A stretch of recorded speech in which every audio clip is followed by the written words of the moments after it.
This is David De Angelis, creator of the Starman Tarot, and welcome to another voyage through the eyes of the Starman. Hi, and welcome back to the channel. And today we're going to do like a 4-card reading, and we're going to look at what energies we need to bring into focus over the next few days. And let's just get straight into it and start off with the first card. So the first card is we have the Chariot. So the Chariot is aligned with Cancer and really the idea of home. But in this situation, this is the idea of coming home and getting to what is home. And we could say that when we are looking to come home, it's like we're looking to come home to ourselves. So it's taking time for yourself, taking time to get clear about the kind of person that you really want to be, getting clear about the things that you really want to express in life. So it's cutting away, the sword of the Chariot warrior is cutting away the things that you no longer wish to carry forward, because it's a forward moving card. It's got movement. So you could say it's the home on wheels. Not like a caravan maybe, but a formidable home on wheels. So it's like your home, who you are, the being that you are, moves through reality, moves through time. And as you move through time, you encounter different things. You encounter different environments.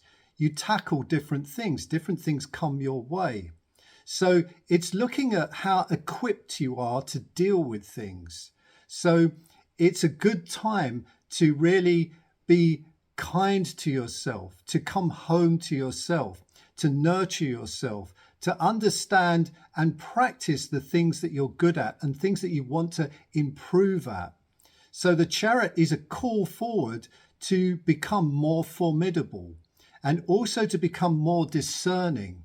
Because the Chariot really talks to us in the terms of saying, look, this guy is a seasoned warrior. He's not new on the scene. He's not like a prince. He's not running into battle, with all swords blazing. He's been through a lot. He understands the lay of the land. He understands that life can throw many unexpected things at him.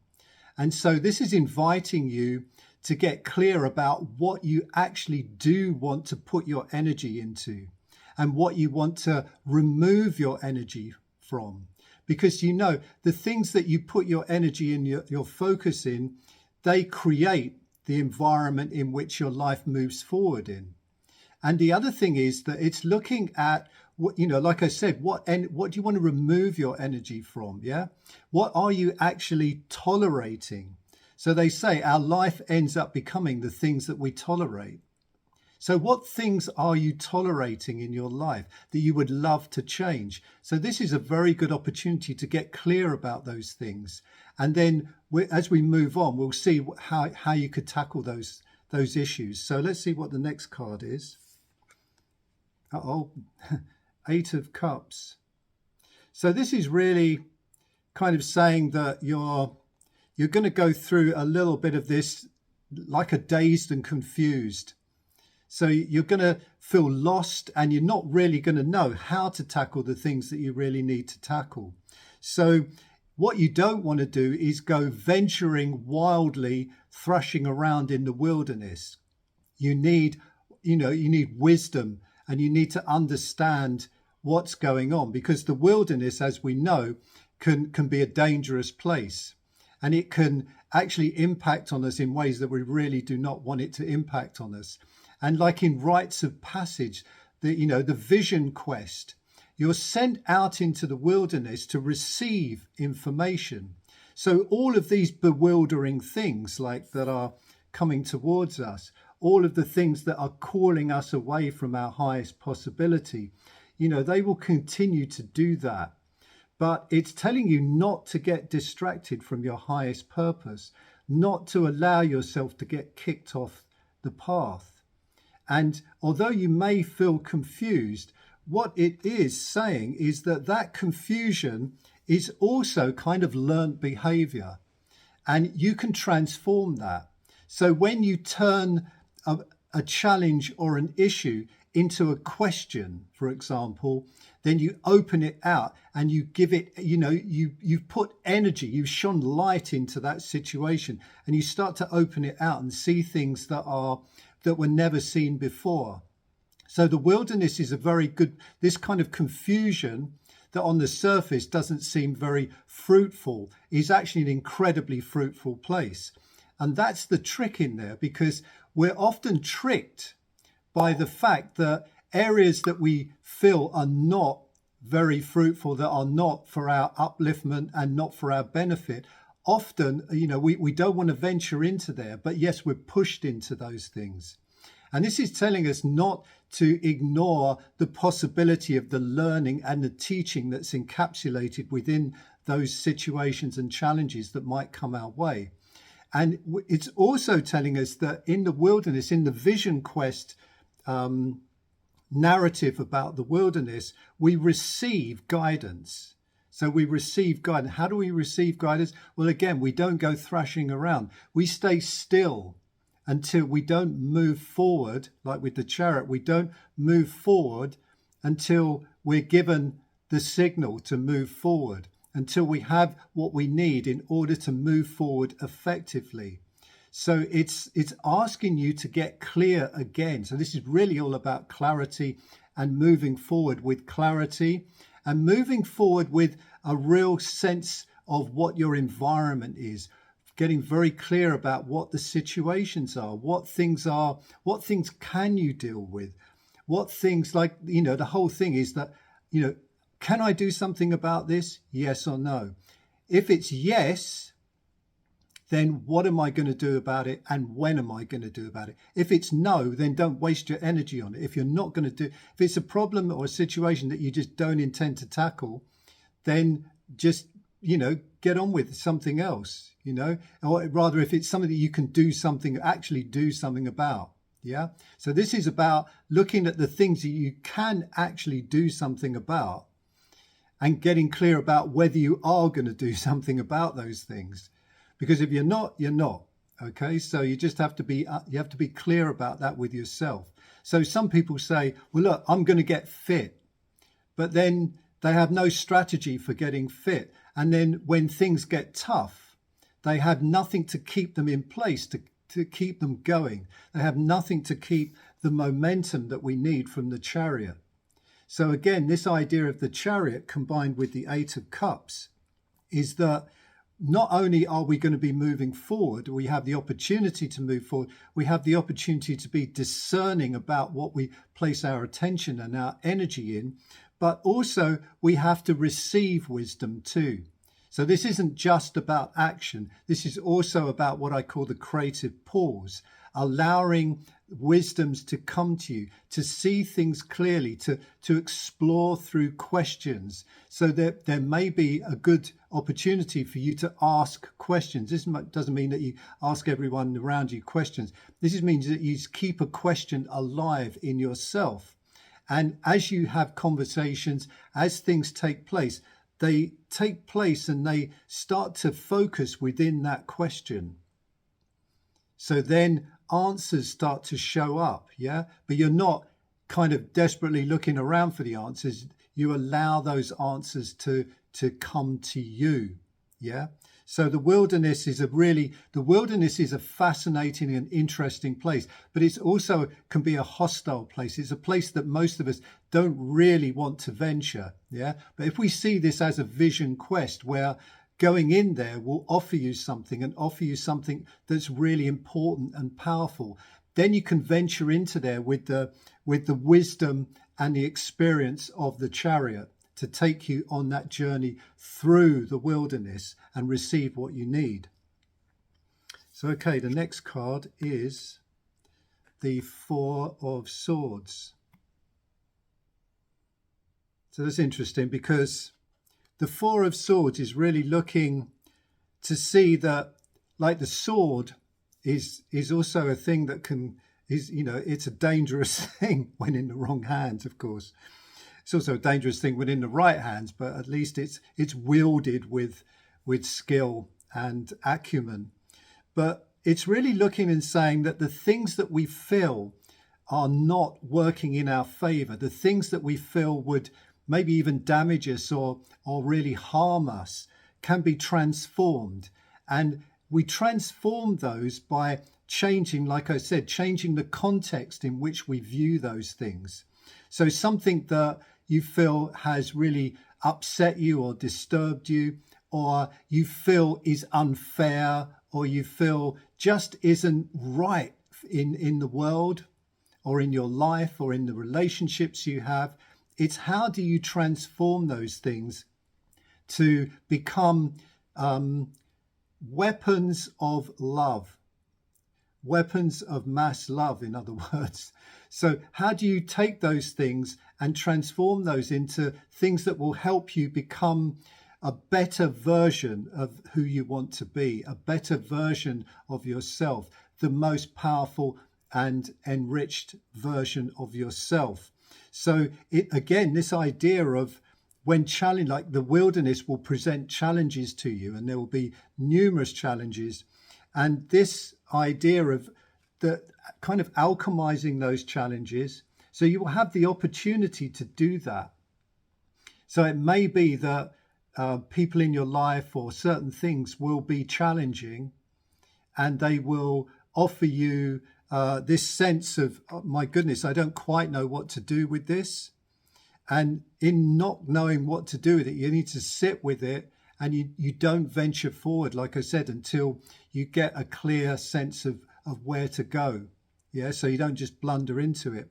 But when you are clear, and these things can be transformed, these things that you feel are working against you can actually be transformed into your greatest advantages. So it's looking to adopt that state of mind where a challenge is transformed into something even miraculous. Yeah.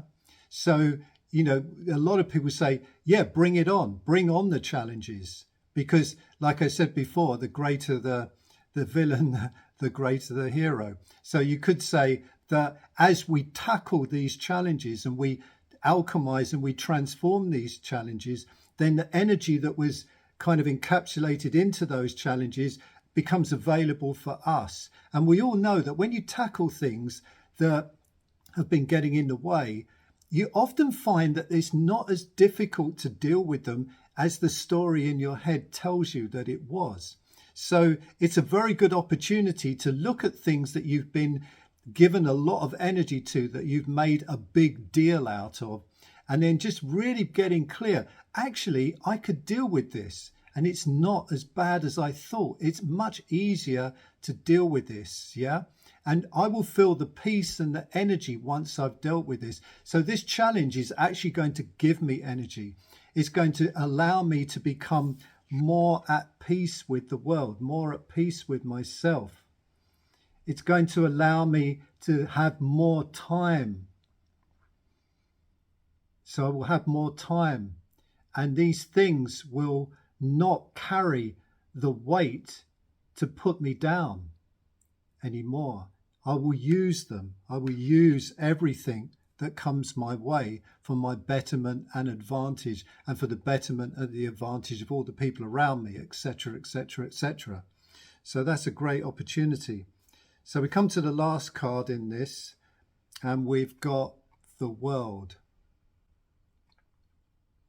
which is probably a very fitting card to end with. So the World connected to Saturn, the ringed planet. So looking at boundaries and limitations. Boundaries, I think, is the right way to look at this. So in many sense, this all ties together, because when you have very clear boundaries, you understand what it is that you are willing to, like this idea, looking at what you're tolerating. And when there's a boundary there, you can say, if something crosses that boundary, then I'm going to tackle it really well. I'm going to give it my best energy. Like this is where I sit, yeah? And inside this boundary is sacred space. It really is sacred space. And I'm not going to tolerate things that interfere with that. So a boundary of the world for the world is kind of understanding that, the world will come at you always. But she's the good thing about the way she's orientated in the world, she is rooted. She's in the earth. Yeah. So this is also a call for you to be kind of rooted in your own self, to be clear about who you are and what you represent and what you are a stand for in the world. What do you stand for? And if your life was trying to prove a point, what would that point be as it is at the moment? And what do you want it to prove? What do you want your life to stand for in the world? What is it, the thing that you actually want to put out into the world?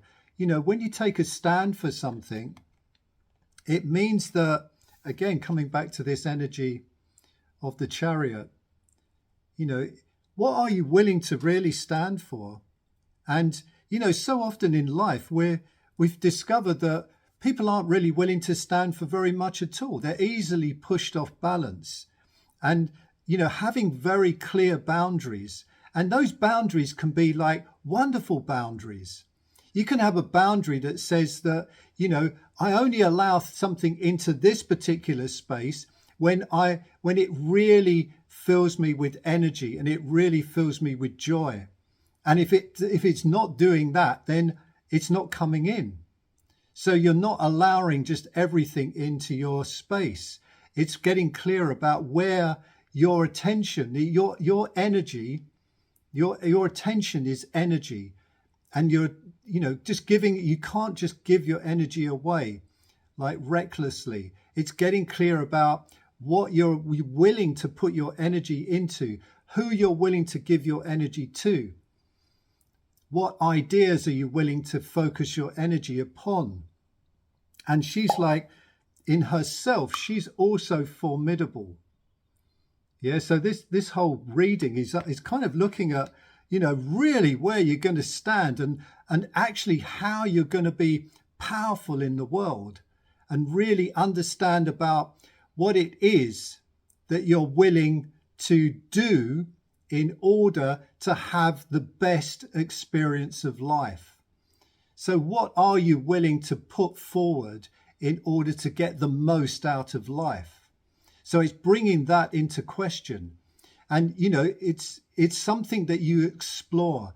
I'm not telling you that there's just one answer to this or anything. These are just the energies that are opening up for you, that are possible for you in the next few days. And that will carry on too, so in many respects, what we're talking about here is kind of evergreen material, because you can keep coming back to this and it will cycle round again and again and again. These issues, this is why the tarot is such a powerful way to explore life, because these archetypal energies, these things that define our existence in the world, just keep coming round. And the journey is back home. And that journey back home isn't always smooth. In fact, it's never smooth. And for some people it's smoother than others. And we always look out into the world and we see people that seem to be just cruising along, and we go, wow, wouldn't it be great if that happened to us? But actually, would it? Because we know that the challenges that we tackle, like I said, we get that energy from them. And the Chariot's a great metaphor for that, because every thing that you've dealt with, every challenge that you've come across, that you've overcome or that you've come through, you've gained wisdom from, and you've gained insight from that, and you've gained experience. So this is really kind of bringing the whole thing together and looking at where your wisdom and your experience and your willingness to stand strong for what you believe and what you wish to represent in the world will be called forward. And you will face in that stand, you will often feel that you don't know where to move forward. You don't know what's the best course of action, but it's telling you that If you are wise as you venture into that wilderness, then you will be gifted the opportunity to transform the issues that come your way into something really powerful. And then the world just brings you to the point where you really are clear about your boundaries. You're clear about the things that you really wish to put forth as a defining aspect of who you are. So I hope that's helped you. And please feel free to share this information. Don't forget to subscribe if you haven't already. Press the like button. And like I said, share this information out, because I'm really looking to get this out into the world and help as many people as I can with this. So I wish you a wonderful next few days, and I look forward to seeing you again soon.